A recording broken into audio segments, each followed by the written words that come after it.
আর আমাদের দেশে অতি আদর দেখাইয়া সন্তান দত্ত কন্যা লালন পালন কইরা বিশাল সম্পদ পালক ছেলের নামে লিখে দেয়, এরকমের বোকাও আছে। কিয়ামত পর্যন্ত সমস্ত মানুষের জন্য দৃষ্টান্ত স্থাপন করলাম, তারা যেন পালক পুত্রকে নিজের পুত্র মনে না করে। আল্লাহু আকবার বলেন। এটা শরীয়ত, এটা ইসলাম, এটা কোরআন, এটা হাদিস। আচ্ছা, আমাদের দেশে লোকেরা সন্তান না হইলে পালক আনে কি আনে না? আসতে কইছেন, পালক পালে, এক কথা শেষ। পালক পুত্র, পালক মেয়ে, এরকম আছে না? ইসলামে সন্তানকে দত্তক নেয়া বা পালক পালা এটা জায়েজ আছে। রাসূল সাল্লাল্লাহু আলাইহি ওয়াসাল্লাম নিজেও পালছেন। কাকে পালছে রাসূল? হযরতে যায়েদ ইবনে,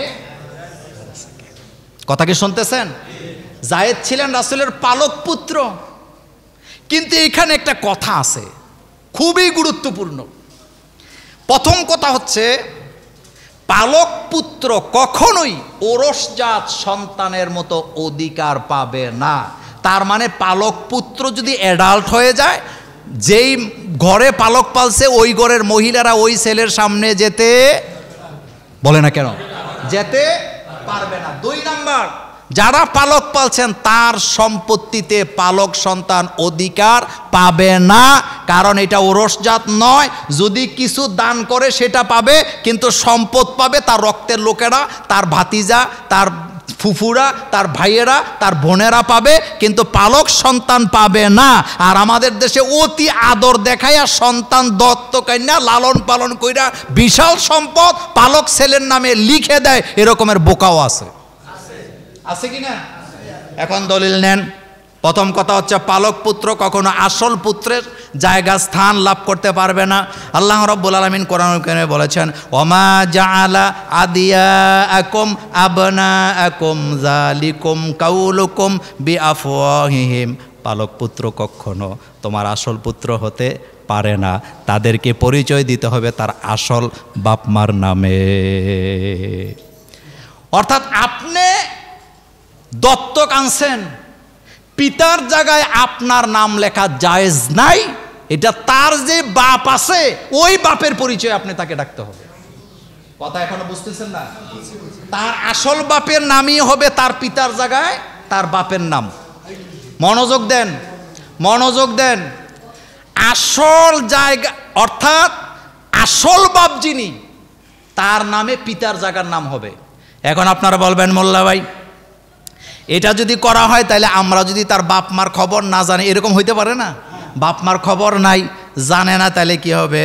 আল্লাহ রব্বুল আলামিন কি সুন্দর করে বুঝায় দিলেন, যদি এমনটাই হয় যে তার বাপ মাকে চিনো না, ফা ইল্লাম তা'লামু আবাআহুম, যদি তার বাপের খোঁজ খবর তোমাদের কাছে না থাকে, ফা ইখওয়ানুকুম ফিদ্দিন, তাহলে তাদের পরিচয় হবে তারা তোমাদের দ্বীনি ভাই। কি ভাই? জোরে বলতে হবে, কি ভাই? দ্বীনি ভাই হিসাবে পরিচয় হবে। এরপরেও বাপের নামের জায়গায় যিনি লালন পালন করছেন তার নাম লিখা যাবে না। সম্পদ যদি দানপত্র করে কিছুটা, সেটা ভিন্ন কথা, কিন্তু পুরা সম্পত্তি সে পাবে, ওয়ারিশ হিসাবে সম্পদ পাবে না। উদউহুম লিআবাইহিম, আল্লাহ পাক বলেন অবশ্যই তোমরা তাকে ডাকো তার আসল বাপের নামে। এখন আসেন, পালক পুত্র কি জিনিস? রাসূল করিম সাল্লাল্লাহু আলাইহি ওয়াসাল্লাম হযরতে যায়েদ ইবনে হারেসাকে পালক পাললেন। কথা কি বুঝতেছেন? এবার জায়েদের স্ত্রী আছে, নাম কি? জয়নব। আচ্ছা, আরেকটা প্রশ্ন করি, কোরআনুল কারীমে ইসলামের মধ্যে সাহাবাদের মধ্যে শ্রেষ্ঠ সাহাবা আবু বকর, ওমর, ওসমান, আলী, কথা কি ঠিক বললাম? কিন্তু তাদের নাম কি কোরআনে আছে? কথা বলে না। তাদের নাম কি কোরআনে আছে? মাত্র একজন সাহাবার নাম কোরআনে আছে। বলেন তো ওই সাহাবাটাকে? কোন জায়গায় আছে? রাসূলের পালক পুত্রের নাম কোরআনে আছে। রাসূলের অসংখ্য সাহাবা, কিন্তু শুধুমাত্র একজনের নাম কোরআনে আছে, সেটা হলো যায়েদ। বলেন কি?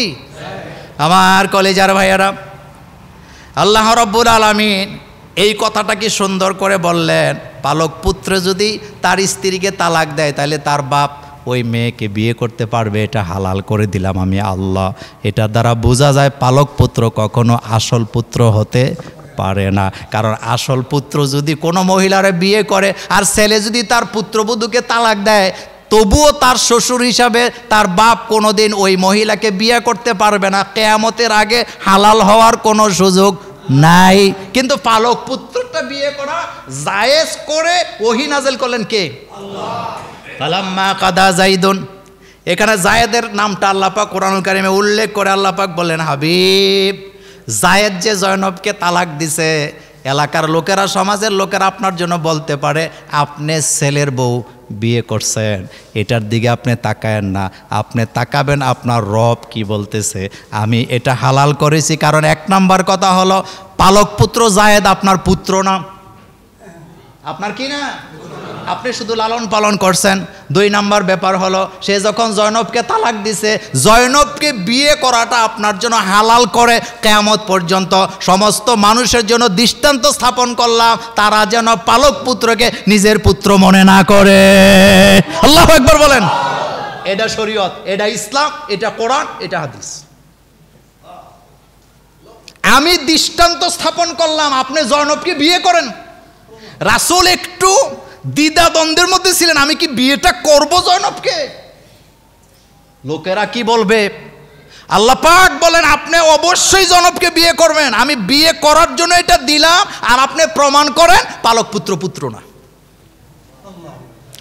আরো মজার আয়াত নেন, আল্লাহ পাক এবার দলিল দিচ্ছেন, মা কানা মুহাম্মাদুন আবা আহাদিম মির রিজালিকুম ওয়ালাকির রাসূলুল্লাহি ওয়া খাতামান নবী।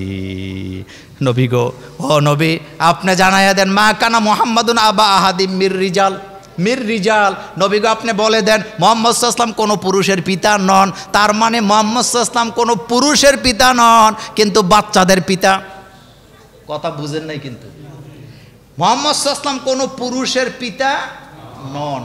কারণ কোন পুরুষ রাসূলকে, অ্যাডাল্ট পারসন লোকেরা আল্লাহ রাসূলকে আব্বা বলে ডাকুক, এটা পছন্দ করেন না কে? আল্লাহ। এই জন্য রিজাল ব্যবহার করা হয়েছে। আরবি গ্রামারে রিজাল মানে হলো অ্যাডাল্ট পারসন, পুরুষ যে কি হয়েছে, অ্যাডাল্ট হয়েছে, যৌবন প্রাপ্ত হয়েছে, এরকমের কোন পুরুষের পিতা আপনি নন। আপনি তো আল্লাহ রাসূল, আপনি তো নবী। সুবহানাল্লাহ বলবেন না? তাহলে পালক পুত্রের ব্যাপারে কি কথাটা ক্লিয়ার করতে পারলাম? পালক পুত্র সন্তান আপনি তারে পালছেন, এটাই তার প্রতি এহসান, কিন্তু সম্পদের ভাগ পাবে আপনার ওরস, আপনার কি বলে রক্তের যারা ছিল তারা পাবে, পালক পুত্র পাবে না। আর পালক পুত্র যদি তার স্ত্রীকে তালাক দেয়, যিনি তারে লালন পালন করছে, ওনার জন্য বিয়ে করা হালাল না হারাম? হালাল। এজন্য রাসূল জয়নবকে বিয়ে করেছিলেন।